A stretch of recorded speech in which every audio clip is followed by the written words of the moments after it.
This morning was the debut of a hymn that Brian Wilhauer and I wrote together. We wrote it together as an auction item. And a couple of years ago, Dean Silverman and Mary Beth Emmons won an auction item to have Brian and I collaborate on a hymn together, and that's what we did. And you'll get to hear some of that hymn later on in this service. In the morning service, we were interviewed by Sarah Sherman, Brian and I, and we talked a little bit about how we work together on hymns and how much fun that is, and whether we start with the music or whether we start with the words, and sometimes we do one and sometimes we do the other. And I said I like to start with the music, and Brian said he likes to start with the words. We agreed that we disagreed. I want to be a little more specific about the hymn that we wrote for today, for Legacy Sunday. It started, as I said, with Dean Silverman and Mary Beth Emmons bidding on the writing of a hymn as an item at the Emmanuel auction 2 years ago. And then when they were finally ready to cash in on that, probably a couple months ago, Mary Beth emailed me and Brian with some ideas to prime the pump. They wanted the hymn to be about generosity, she said. Their inspiration, she told us, stemmed from an article that Mary Beth had read about an IRS employee donating a kidney to a total stranger. The donor, in discussing what motivated this precious gift, had said, among other things, "I once heard some wise counsel to never suppress a generous thought." That wise counsel about not suppressing a generous thought led this person to donate one of his kidneys to an absolute stranger. That's a mighty big, generous thought. By the way, we're not strangers around here to that sort of donation, that sort of thought.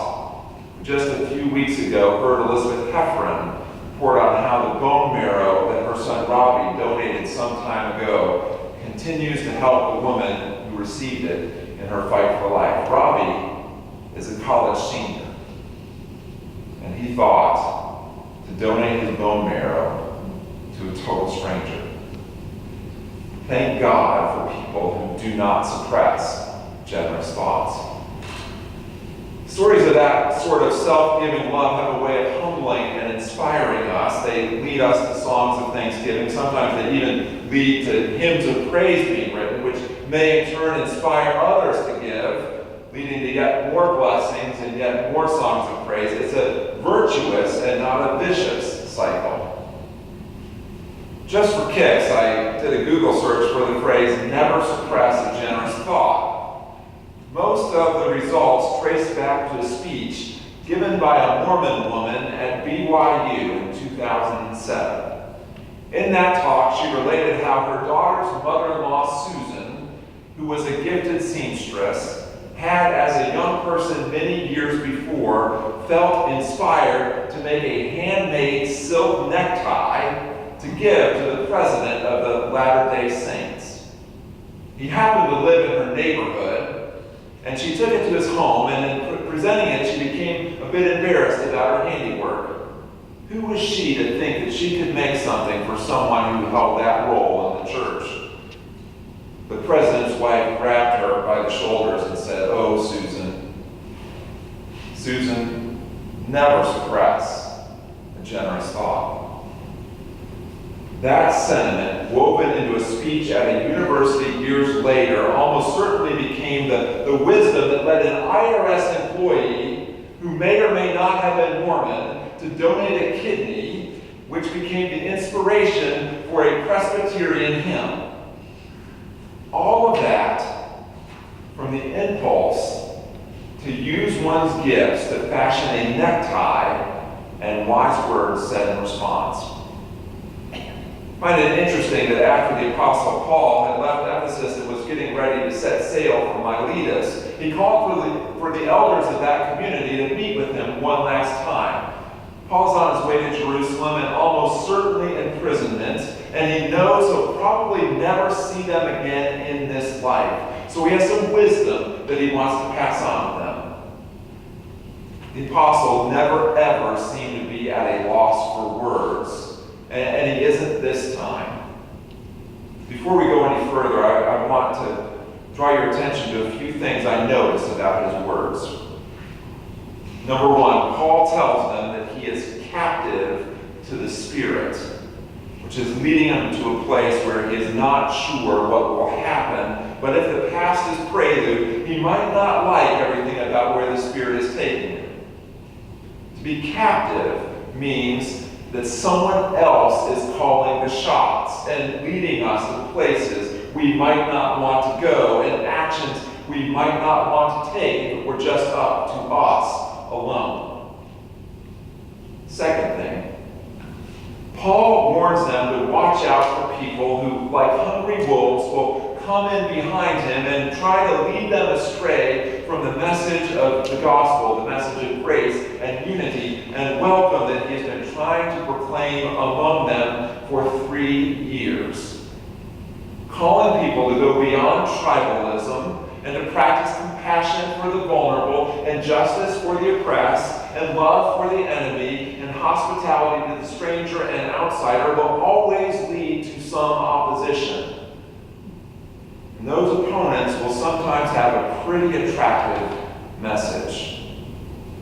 Paul knew that. Third thing, nevertheless, Paul commends them to God and to the message of God's grace, essentially saying that he is leaving them in God's hands. Paul's done what he can, and now it's up to them and to God. Parents do that all the time, don't they? Anybody ever had to do that?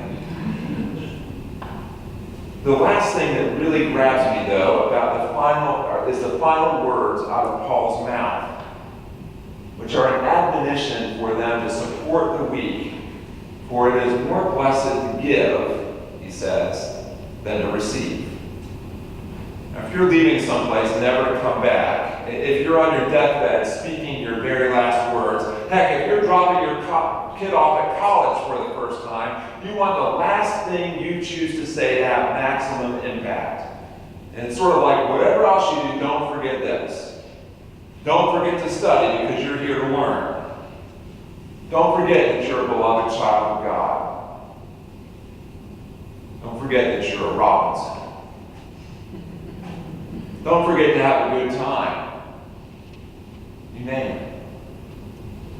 In this case, Paul opts for his last words to be, it is more blessed to give than to receive. That's how he sums it all up. You might call it part of the legacy that Paul left them and us. Before we say more about his legacy and how it lives on, it's worth putting it's more blessed to give than to receive in some sort of perspective. Mary Ann McKibben Dana, who was our theologian in residence back in the fall, talked with us about improv theology and the importance of saying yes and in life. So let's try it with it's more blessed to give than to receive. Yes, and sometimes we're so run down, so exhausted, so depleted of physical, emotional, spiritual, and material resources that we need to learn to receive. Sometimes the most blessed thing we can do is receive. It's all we can do to receive. Because our cup isn't running over. It's bone dry. We have nothing left to give. So we need to get our cup filled because we can't pour from an empty vessel. But let's yes and that again.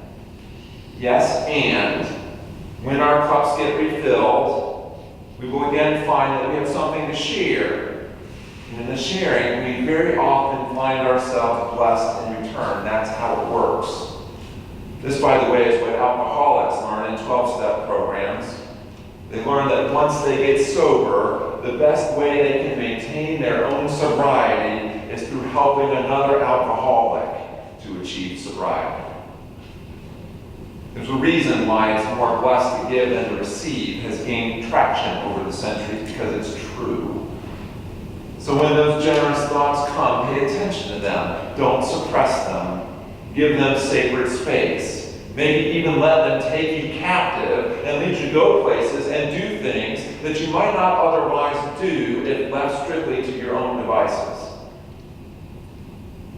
This morning we had a forum after church in the morning, and we celebrated how the proceeds from our annual endowment this year are helping to fund 8 different projects that are making a difference for others here and around the world.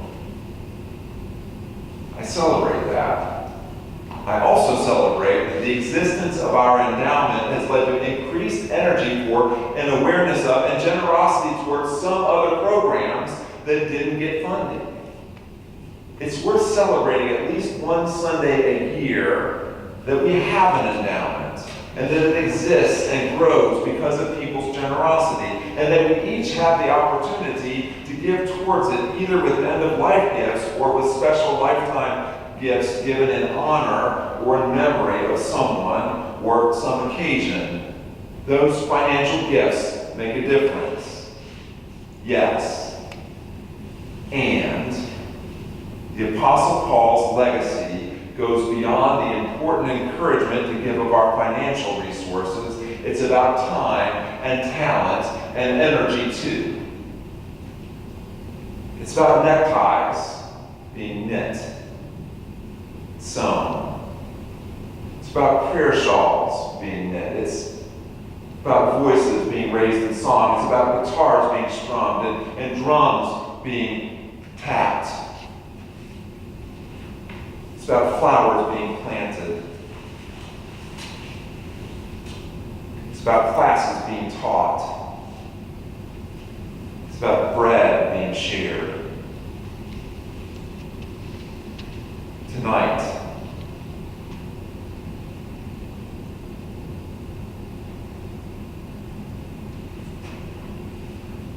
the conclusion of this service, we're going to be dedicating a weeping cherry tree given in honor of Betsy Robinson by her friends at the Sumier Art Society.